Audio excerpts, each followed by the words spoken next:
Hi everyone, it's Cam, and I'm going to answer a question from one of my group members, Jane. She had an excellent question, and that question is, Kimberly, I have a few crystal points where the tips are either broken off or in some way damaged. Could you please speak about how this may or may not affect the use of these crystals? Thank you so much for this opportunity. Well, thank you, Jane, for this awesome question. I love this question. And when she asked the question, I just went, hmm, wow, that's a really good one. So let me think on that.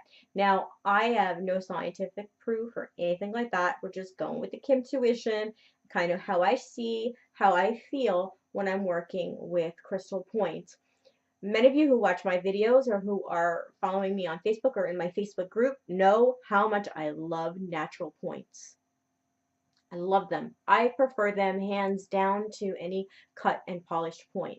So what happens, some of these points end up being broken, it just happens, it's natural. So how I feel about this, I would much rather have a slightly damaged natural point than a cut and polished, beautiful, perfect point. So that's just how I feel. Everybody has their way, and I'm not saying any way is right or wrong. This is just how I feel about it. When I'm doing any kind of healing work or anything of that nature, energy work in terms of chakras and things like that, I work with natural points. That's just my preference. So if you have a point that is slightly damaged, so first of all, let's just talk about a point in general, just to make sure that you kind of get where I'm coming from. So with the cut and polish point, you don't necessarily know which way the energy is going, correct? I mean, this could just be a hunk of quartz that they cut, which it probably was, just some like massive quartz that was cut, faceted, polished into this point. So you don't necessarily know which way the quartz was growing. You don't know which way the energy was actually flowing. Now, yes, energy is coming out all over. It's not like it's only coming out the point. It is coming out all over. But the apex, the way in which the energy is flowing, you don't know. It could actually be coming out sideways. The energy could actually really be shooting out this way. You don't necessarily know unless you're really good at determining that. And sometimes I can tell, it depends. I have to really have been practicing meditation and being a really, be really in tune.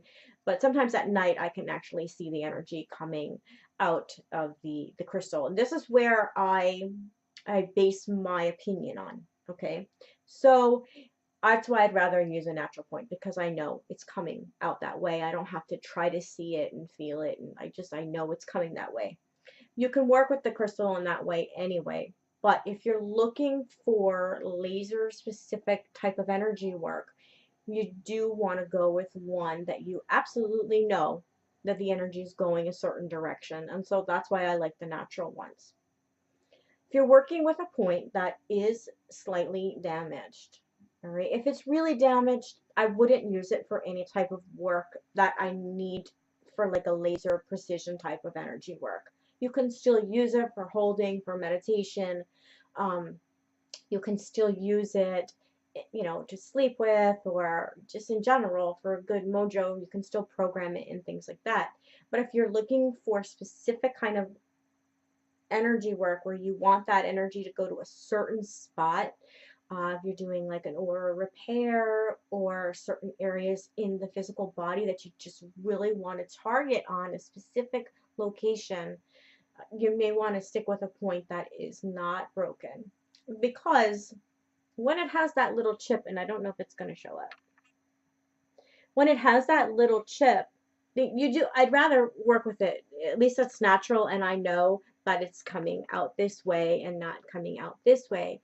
But when it has that little chip, I do think that it may offshoot the energy a little bit. It might bend it a little bit. All right. Actually, it might be cool because it might actually make it go out more. Now, this is very interesting because I've never tried to look at a point that was broken and see if this is actually true, what I'm saying, that it's going to offshoot. I'm basing it on my experience of looking at points that are not broken, and how I mean, it just, I wish I could explain it, but when you think about it like a flashlight and how the light goes out, but there's usually a point too where it's much more specific. And that's kind of what I see when I look at a natural quartz point. So I think just basing it off of that, I would think that if it has a little crack, that it's not going to be so laser specific. But I do think you can still use it. I don't think it's at least it's still going in the general direction you want to go. But if you're doing something really, really specific, really tiny, teeny, teeny that you want to be lasering in on, then go with a point that's not broken. All right, so that would be my recommendation. That's how I see it, how I sense it, how I feel it, how my intuition says. I'm sure there's other viewpoints on it too.